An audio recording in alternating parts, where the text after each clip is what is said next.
கர்த்தாவை சொல்லும் அடியேன் கேட்கிற நிகழ்ச்சி மூலமாக மீண்டும் நான் உங்களை சந்திப்பில் சந்தோஷப்படுகின்றேன். தொடர்ந்து நாம் கர்த்தருடைய வார்த்தையை நாம் தியானிப்போம். கடந்த முறை நாங்கள் ஆவியின் பட்டயங்களை குறித்து நாங்கள் பார்த்தோம். எதற்காக நாம் ஆவியின் பட்டயத்தை எடுத்து நாம் ஜெபிப்பது கேட்ட வார்த்தைகள் நான் உங்களுக்கு முன்பாக தந்தேன். பாருங்கள், பிள்ளைகளை குறித்து, நம்முடைய குடும்ப வாழ்க்கை குறித்து, தனிப்பட்ட வாழ்க்கைக்காக, அல்லது வியாதியில் இருக்கிறவர்களுக்காக, மரண படுக்கையில் இருக்கிறவர்களுக்காக. கொஞ்சம் வசனங்களை நான் உங்களுக்கு முன்பாக வைத்தேன். அந்த வசனத்தை நீங்கள் ஆவியின் பட்டயத்தை எடுத்து விசுவாசத்தோடு நீங்கள் ஜெபிக்கும் போது நிச்சயமாக நீ எதற்காக ஜெபிக்கிறீங்களோ அந்த காரியத்திலே கர்த்தர் உங்களுக்கு ஜெயத்தை தருவார். ஏனென்றால் கர்த்தர் பொய் சொல்லாத தேவன். அவர் மனுஷன்தான் பொய் சொல்லுவான், ஆனால் கர்த்தர் மனம் மாறுகிறவர் அல்ல. அப்போ அவர் வார்த்தை தந்தாரண்டா, ஆவியின் பட்டயத்தை தந்தாரண்டா, அந்த ஆவியின் பட்டயத்தோடு நாம் ஜெயம் எடுக்க வேண்டும். பாருங்கள், அதுதான் முக்கியம். அப்போ கர்த்தர் தந்திருக்கிறார். பாருங்கள், இந்த ஆவியின் பட்டயத்தை கொண்டு நாம் போராடும்படியாக நாங்கள் அப்போ நாம் போராட வேண்டும். நம்முடைய வாழ்க்கையிலே போராடத்தான் ஒரு வெற்றி நாம் பார்க்க முடியும். நம்முடைய குடும்ப வாழ்க்கை, பிள்ளைகளின் வாழ்க்கை, நம்முடைய சபை வாழ்க்கை எல்லாவற்றிலும் பார்த்தீங்கன்னா நாம் போராடினால்தான் நாம் ஜெயத்தை எடுக்க முடியும். அதற்காகத்தான் ஆவியின் பட்டயத்தை கர்த்தர் நமக்கு தந்திருக்கிறார். அப்போ நாம் பார்த்தோம், ஆவியின் பட்டயத்தை 6வதாக இருக்குது. மிச்சம் முதல் 5 காரியத்தை நாம் கவனிக்க வேண்டும் என்று சொல்லி நான் ஏற்கனவே உங்களுக்கு சொல்லியிருக்கிறேன். அதில் நீங்கள் கவனமாக இருங்கள். தேவனோடு இருக்கிற ஐக்கியம் அது முக்கியம். பாருங்கள், மார்க்கவசம், அது நீதியின் மார்க்கவசம், அது குற்றமற்ற ஒரு வாழ்க்கை முக்கியம். பார்த்தீங்கன்னா சுவிசேஷத்தின் ஆயத்தம் என்னும் பாதரட்சி, அதை வெளியுள்ள வாழ்க்கை, நம்முடைய சாட்சியான வாழ்க்கை முக்கியம். பாருங்கள், இரட்சிப்பின் தலைச்சீரா முக்கியம். அதை நம்முடைய இரட்சிப்பை நாம் பாதுகாக்க வேண்டும். அதெல்லாம் முக்கியம். இந்த காரியத்தை நாம் கவனிக்க வேண்டும். அது விசுவாசம் கேடகம் முக்கியம். இதெல்லாம் இருந்தால்தான் ஆவின் பட்டயத்தை எடுக்கக்கூடிய தகுதி நமக்கு உண்டாகும் சொல்லி ஏற்கனவே நாம் பார்த்தோம். ஆகவே அதை நீங்கள் மறந்து போகாதீங்க. அது சரியாக இருந்தால் தான் நாம் சரியான விதத்தில் யுத்தம் பண்ண முடியும். யுத்தம் பண்ணும்போது வான மண்டலத்திலே தாக்கங்கள் உண்டாகும். அப்போ அந்த முதல் 5 காரியத்தை நாம் சரி செய்யாட்டா நாம் ஆவின் பட்டயத்தை எடுத்து வார்த்தை கொண்டு ஜெபித்தாலும் ஒன்றும் நடக்காது. ஏனென்றால் முதல் 5 காரியத்தில் நான் சரி வரவில்லை. அந்த 5 காரியத்திலே நான் ஆராய்ச்சி பண்ணி நான் மனம் திரும்பவில்லை என்றால் ஆவின் பட்டயத்தை நாம் எடுக்க முடியாது. அப்போ நாம் வசனத்தை கொண்டு ஜெபித்தாலும் அங்கே ஒன்றும் நடக்காது. அதனால தான் முதல் 5 காரியம் முக்கியம். ஒவ்வொரு முறையும் நீங்கள் அதை உங்களை பரிசோதித்து பார்க்க வேண்டும். தேவனோடு இருக்கிற ஐக்கியம், 5 காரியங்களை ஒவ்வொரு முறையும் நீங்கள் பரிசோதித்து பார்த்து நீங்கள் மனம் திரும்ப வேண்டும். அப்போ தான் நாம் ஆவின் பட்டயத்தை எடுத்து நாம் போராட முடியும். அப்போ தான் நமக்கு ஜெயம் உண்டாகும். அப்போ பாருங்கள், இதுதான் இப்படி பலவிதமான காரியங்களுக்காக நாம் ஜெபிக்க இருக்குது. சபைகளுக்காக நாம் ஜெபிக்கலாம். பாருங்கள், நம்ம இருக்கிற தேசங்களுக்காக நாம் ஜெபிக்கலாம். நாம் இருக்கிற பட்டணங்களுக்காக ஜெபிக்கலாம். இப்படி பலவிதமான காரியங்கள் இருக்குது. சாபங்கள், இப்படியான இதுங்களில் கர்த்தருடைய வார்த்தை இருக்கிறது. அப்போ நாம் வாசிக்க ஆவியானவர் எதுக்கு எந்த இடத்துக்கு பயன்படுத்த வேண்டும் என்று சொல்லி நம்ம ஆவியோடு இணைப்பட்டு அவர் பேசுவார். அப்போ அந்த வார்த்தை நாம் எழுதி வைக்கணும். அப்போ இந்த காரியத்துக்காக இது, சபைக்காக இந்த வசனம், குடும்பத்துக்காக இந்த வசனம், பிள்ளைகளுக்காக இந்த வசனம் என்று சொல்லி ஒவ்வொரு காரியத்தை நாம் எழுதி வைக்க வேணும். இப்படித்தான் நான் செய்கிறேன். அப்போ நீங்களும் அதை செய்யுங்க. அப்போ கர்த்தருடைய வார்த்தை நீங்கள் உண்மையாக நீங்கள் ஆண்டவருடைய வார்த்தை நீங்கள் வாசிங்க. வாசிக்கிறது முன்பாக கேளுங்க, ஆண்டவரே இந்த நாளில் நான் வாசிக்கிற வேத பகுதியிலிருந்து நீர் என்னோடு பேச வேண்டும். நீர் பேசுகிற தேவனாகவே என்னோடு பேசும். இந்த நாளிலும் தேவையான மன்னாவை நீர் எனக்கு தர வேண்டும் என்று சொல்லி நீங்கள் அப்படி ஜெபித்து நீங்கள் வாசிக்கும் போது கர்த்தர் உங்களோடு பேசுவார். பாருங்கள், இப்படி தான் கர்த்தர் என்னோடு ஒவ்வொரு நாளும் அவருடைய வார்த்தையை ஒவ்வொரு முறையும் நான் கேட்கிறேன். எதுக்கு தேவையான வார்த்தைகள் கர்த்தர் தருகிறார். சில நான் சோர்ந்து போய் இருக்கும்போது கர்த்தர் அவருடைய வார்த்தையினால் என்னை தீட்டுகிறார், வார்த்தையினால் என்னை தூக்கி எடுக்கிறார். இப்படி இதுதான் கிறிஸ்தவ வாழ்க்கை நாம் வாழ வேண்டும்.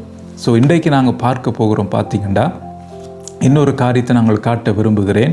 யாத்ராகமம் 4ஆம் அதிகாரம் 4ஆம் வசனத்தை நான் உங்களுக்கு வாசிக்கிறேன்.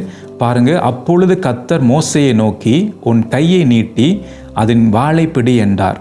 அவன் தன் கையை நீட்டி அதை பிடித்த போது அது அவன் கையிலே கோலாயிற்றுன்னு சொல்லி கர்த்தருடைய வார்த்தை சொல்லுகிறது. பாருங்கள், உங்களுக்கு தெரியும், அது முதல் வசனம் ஏற்கனவே பார்த்து கையில் இருக்கிற கோலை தரையிலே போடுன்னு கர்த்தர் சொன்னார். அப்போ மோசே அதுக்கு கீழ்ப்படிந்து கையில் இருக்கிற கோலை தரையிலே போட்டார். ஆனால் மோசே எதிர்பாராத ஒரு காரியம் ஒன்று நடந்தது. என்னென்று சொன்னால், அந்த கோல் பார்த்தீங்கன்னா திடீரென்று சர்ப்பமாக மாறினது. அப்போ அதில் வேதம் சொல்லுது 3ஆம் வசனத்திலே, அவன் அதை தரையிலே போட்ட போது அது சர்ப்பமாயிற்று, மோசே அதற்கு விலகி ஓடினான் என்று சொல்லி கர்த்தருடைய வார்த்தை சொல்லுகிறது. ஆனால் 4ஆம் வசனத்தை பார்க்கும்போது கர்த்தர் சொல்லுகிறார் என்னென்றால், உன் கையை நீட்டி அதன் வாளை பிடி என்றார். பாருங்க, அப்போ அவன் தன் கையை நீட்டி அதை பிடித்த போது அது கையிலே கோலாயிற்று. பாருங்க, அப்போ கர்த்தர் சொன்னார் அந்த காரியத்தை நீ அந்த கோலை பிடின்னு சொல்லி கர்த்தர் சொன்னார். அப்போ உடனே பார்த்தீங்கன்னா மோசே இந்த முறை பார்த்தீங்கன்னா பயப்படவில்லை. அப்போ மோசே என்ன செய்தார்ண்டா அந்த சர்ப்பமாக மாறின அந்த கோலை அவர் என்ன செய்தார், பிடித்தார். அப்போ ஆண்டவர் என்ன சொன்னார்ண்டா, நீ வாளை பிடி என்று ஆண்டவர் சொல்லுகிறார். அப்போ அதுக்கு ஒரு காரியம் இருக்குது பாருங்கள். நார்மலாக உங்களுக்கு தெரியும், உலக ரீதியாக பாம்பை பிடிக்கிறோன்னு நான் டிவியில் பார்த்துருக்கிறேன். அவர்கள் வாளை பிடிக்க மாட்டார்கள், தலையை தான் டக்குன்னு பிடிப்பார்கள். தலையை பிடித்து தான் அவர்கள் தூக்குவார்கள். ஏனென்ற வாளை பிடித்தால் என்ன நடக்குமென்று அது திரும்பி அதை நமக்கு கொத்தும். அது அப்போ அதனால தான் உலகத்திலே அவர்கள் பாம்பை பிடிக்கும் போது தலையை தான் பிடிக்க பாருங்கள். அப்போ தேவன் பார்த்து என்ன சொல்லுகிறாருண்டா, அந்த சர்ப்பத்தின் வாளை பிடின்னு சொல்லி பாருங்கள். அப்போ வாளை பிடித்தால் பாருங்கள், மோசேக்கு தெரிஞ்சிருக்கணும், வாளை பிடித்தால் அது கொத்துமிடு தெரியும். ஆனால் ஆண்டவர் சொன்னார் வாளை பிடி என்று. அவன் உடனே என்ன செய்கிறாருன்னா, மோசே அந்த வாளை பிடித்து தூக்கும் போது அது கோலாக மாறினது பாருங்கள். அப்போ உலக ரீதியாக நாங்கள் பார்க்கும்போது பாருங்கள், இன்றைக்கு நாம் சர்ப்பம்னு சொல்லுவோம், அந்த பிசாசு என்ற காரியங்கள் சொல்லும்போது நாம் பிசாசுக்கு அநேகர் பார்த்தீங்க பயப்படுகிறார்கள். பாருங்கள், சாபத்துக்கு பயப்படுகிறார்கள், பிலி சூனிய கட்டுகளுக்கு பயப்படுகிறார்கள். பாருங்கள், சாபமான வார்த்தைகளுக்கு பயப்படுகிறார்கள், பிசாசின் கிரியைகளுக்கு, அசுத்தாவின் கிரியைகளுக்கு பார்த்தீங்கன்னா இன்றைக்கு பயப்படுகிறார்கள். பாருங்கள், இன்றைக்கு நாம் பிசாசுக்கு பயப்படுவதற்காக கர்த்தர் நம்மை ரட்சிக்கவில்லை. பாருங்கள், அதுக்கு தான் நாம் பார்த்தோம் என்றால் சர்ப்பமாக அந்த கோலை சர்ப்பமாக மாற்றி பிசாசின் வஞ்சனைகள், பிசாசனுடைய காரியங்களை நமக்கு அவர் கற்றுக் கொடுத்தார். அவனுடைய வஞ்சனை எப்படிப்பட்டதுன்னு சொல்லி, அவன் எப்படி நாம் மேற்கொள்ளலாம்னு சொல்லி, அதான் நாங்கள் கடந்த முறையெல்லாம் பார்த்து அவனுடைய தந்திரங்களை நாங்கள் பார்த்தோம்.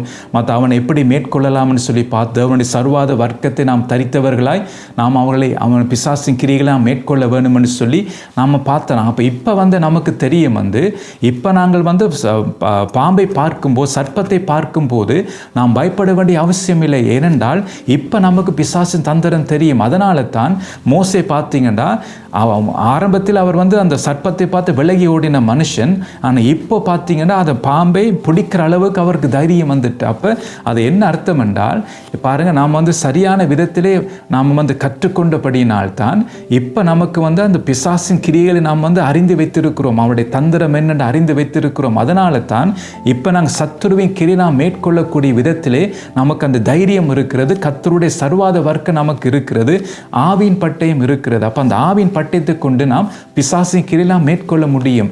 அதனால தான் பாருங்கள், மோசே என்ன செய்தார், கர்த்தர் சொன்ன உடனே வாளை பிடித்தார். வாளை பிடித்தோன்னு பார்த்தீங்கன்னா அது கோலாக மாறிட்டு, பாம்பு கொத்தவில்லை. அதான் நான் சொல்லுகிறேன், இன்றைக்கு நாங்கள் பிசாசை பார்த்து பயப்பட வேண்டிய அவசியம் இல்லை. நாம் பிசாசை துரத்த கத்த நமக்கு அதிகாரம் வல்லமையும் தந்திருக்கிறார், அந்த ஆவியின் பட்டயத்தை கத்து தந்திருக்கிறார். அப்போ அந்த ஆவியின் பட்டயத்தின் மூலமாக பிசாசின் கிரியை நாம் மேற்கொள்ள முடியும். அதான் நான் ஆண்டோடைய வார்த்தை சொல்லுகிறது. அப்போ கர்த்தருடைய வார்த்தையின்படி நாம் பல காரியத்தை நாம் கற்றுக்கொண்டிருக்கிறோம். அப்போ ஒரு தேவனுடைய மனுஷனாக, ஒரு தேவனுடைய கோலாக மாற வேணும் என்றால் பாருங்கள், பலவிதமான காரியத்தை நாம் கற்றுக்கொண்டு வந்தோம். பாருங்கள், பிசாசு தந்திர நாங்கள் பார்த்து நாங்கள் எப்படி நாம் மேற்கொள்ள வேணும் என்று நாங்கள் பார்த்து எப்படி நாம் அவனை எதிர்க்க வேணும் என்று சொல்லி நாங்கள் பார்த்து தேவனுடைய சர்வாத வர்க்கம் எப்படிப்பட்டது நாங்கள் பார்த்து அது ஆவியின் பட்டயத்தை நாம் எப்படி எடுக்க வேண்டும் என்று நாங்கள் பார்த்து அப்போ இதெல்லாம் நாம் பார்த்து கொண்டபடினால்தான் இப்போ நாம் தைரியமாக பிசாசின் வாளை நாம் பிடிக்க முடியும். அதாவது சர்ப்பத்தின் வாளை நாம் பிடிக்கக்கூடிய விதமாக கர்த்தர் நமக்கு அந்த தைரியத்தை தந்திருக்கிறார், அதிகாரத்தை தந்திருக்கிறார். அப்போ மோசேயை போல நாம் தைரியமாக நாம் பாருங்கள், சர்ப்பத்தின் வாளை நாம் பிடிக்க முடியும். அப்போ பிடித்தா உடனே அது பார்த்தீங்கன்னா கோலாகாது மாறிவிடும். அதுக்கு முதல் மோசே பார்த்தீங்கன்னா அவர் பயந்து அவர் விலகி ஓடி போனார், இந்த காரியத்தை பார்த்து விலகி ஓடி போனார். ஆனால் இப்போ பார்த்தீங்கன்னா அவர் தைரியமாக அந்த கோலை அவர் பிடிக்கிறார், அந்த சர்ப்பத்தை பிடிக்கிறார், அந்த வாளிலே பிடித்த உடனே அது கோலாக மாறுகிறது. அதான் கர்த்தர் சொல்லும்போது நாம் செய்ய வேண்டும். கர்த்தர் சொன்னால் இப்போ நீ பிடின்னு சொன்னால் நாம் பிடிக்க வேண்டும். நம்ம இஷ்டத்துக்கு எனக்கு இயேசுவின் நாமம் இருக்குன்னு சொல்லி நாம் நம்ம இஷ்டத்துக்கு நாம் போக முடியாது, பிசாசை நாம் திறத்த போக முடியாது. அப்போ நமக்கு கர்த்தர் அதிகாரம் தந்தார் தான். அப்போ அந்த அதிகாரத்தை நாம் பயன்படுத்த வேண்டும்னா கர்த்தர் சொல்வார், இந்த இடத்துல நாம் போய் என்ன செய்ய வேணும்னு சொல்லி. அப்போ நாம் இயேசுவின் நாமத்தினாலே சொல்லும்போது அந்த இடத்துல கிரியை நடக்கும். அதான் கர்த்தருடைய வார்த்தை சொல்லுகிறது. ஒரு காரியத்தை உங்களுக்கு நான் காட்ட வரும். ஏற்கனவே ஒரு வசனத்தை நான் உங்களுக்கு நான் சொல்லியிருக்கிறேன். அந்த காரியத்தை அப்போஸ்தலர் எழுதின நடபடியில் இருக்கிற அந்த காரியம் பாருங்கள். அப்போஸ்தலர் 19ஆம் அதிகாரம் 13ஆம் வசனத்திலே நான் உங்களுக்கு வாசிக்கிறேன். 13, 14, 15. அப்பொழுது தேசாந்தாரிகளாய் திரிகிற மந்திரவாதிகளாய் யூதரில் சிலர் பொல்லாத ஆவிகள் பிடித்திருந்தவர்கள் மேல் கர்த்தராகிய இயேசுவின் நாமத்தை சொல்ல துணிந்து பவுல் பிரசங்கிக்கிற இயேசுவின் பேரில் ஆணையிட்டு உங்களுக்கு கட்டளையிடுகிறோம் என்றார்கள். பிரதான ஆசாரனாகிய ஸ்கேவா என்னும் ஓர் யூதனுடைய குமாரர் 7 பேர் இப்படி செய்தார்கள். பொல்லாத ஆவி அவர்களை நோக்கி, இயேசுவை அறிவேன், பவுலையும் அறிவேன், நீங்கள் யார் என்று சொல்லி பொல்லாத ஆவியுடைய மனுஷன் அவர்கள் மேல் பாய்ந்து பலாத்காரம் பண்ணி அவர்களை மேற்கொள்ள அவர்கள் நிர்வாணிகளும் காயப்பட்டவர்களுமாகி அந்த வீட்டை விட்டு ஓடி போனார்கள். பாருங்கள், இவர்கள் பிசாசு துரத்து போய் என்ன நடந்ததுன்னு பாருங்கள். ஏற்கனவே உங்களை விளங்கப்படுத்திருக்கிற இந்த காரியத்தை அதான் நான் சொல்லுகிறேன். அப்போ நாம் பிசாசு துரத்தக்கூடிய அந்த அதிகாரம், அந்த வல்லமை கர்த்தர் நமக்கு தந்து அவர் சொல்லும்போது அந்த காரியத்தை நாம் செய்ய வேண்டும். நாம் துணிகரமாய் போய் நாங்கள் செய்தோம் என்றால் பிசாசு நம்மை தாக்குவான். அதான் இந்த காரியத்தை கவனிக்க வேண்டும். அப்போ ஆண்டவர் சொன்னார் மோசையை பார்த்து, இப்போ நீ அதன் வாளை பிடி என்று சொல்லி உடனே அவர் பிடித்த போது அது கோலாக மாறினது. அதான் கர்த்தர் சொன்ன உடனே அவர் செயல்பட்டார். அப்போ நாம் பிசாசை துரத்துவது கேட்ட வல்லமை, அந்த அதிகாரம் நமக்கு கர்த்தர் தருவார். அதான் இன்றைக்கு கடந்த முறையெல்லாம் நாங்கள் பார்த்து பிசாசுடைய தந்திரங்கள் எல்லாம் பார்த்து ஆகவே இனி வரும் காலங்களிலே நாம் கர்த்தருக்காக நாம் பயன்பட முடியும். ஆகவே நாளைக்கு மிச்ச காரியத்தை நாங்கள் பார்ப்போம். நாளைக்கு நான் உங்களை மீண்டும் சந்திக்கிறேன்.